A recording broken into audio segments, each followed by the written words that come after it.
గత 5 సంవత్సరాలు ఏ అభివృద్ధి సంక్షేమంలో అయితే గత ప్రభుత్వం పూర్తిగా నిర్లక్ష్యం చేసిందో, ఈరోజు అభివృద్ధి సంక్షేమంతో పాటు రాష్ట్రాన్ని దేశంలో అగ్రపథంలో నిలిచే విధంగా తెలుగుదేశం ప్రభుత్వం, ముఖ్యంగా కూటమి ప్రభుత్వం మన ముందుకు రాబోతుంది. ముఖ్యంగా ఈరోజు కడప గడ్డ మీద మహానాడు అన్న మాత్రం ప్రతి తెలుగుదేశం కార్యకర్తకి ఒక ప్రత్యేకమైన పండుగ.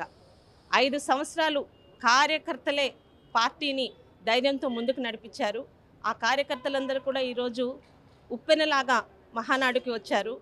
ముఖ్యంగా ఒక సంవత్సరంలోని తెలుగుదేశం ప్రభుత్వం, కూటమి ప్రభుత్వం, తెలుగుదేశం పార్టీ చేసిన అన్ని అభివృద్ధి సంక్షేమ పథకాల్ని ఈరోజు సంక్షేమం అంటే కాగితాల్లోని పేపర్లో రాసేది కాదు, కళ్ళకి కనిపించేలాగా సంక్షేమం సంవత్సర కాలంలో మేము చేశాము.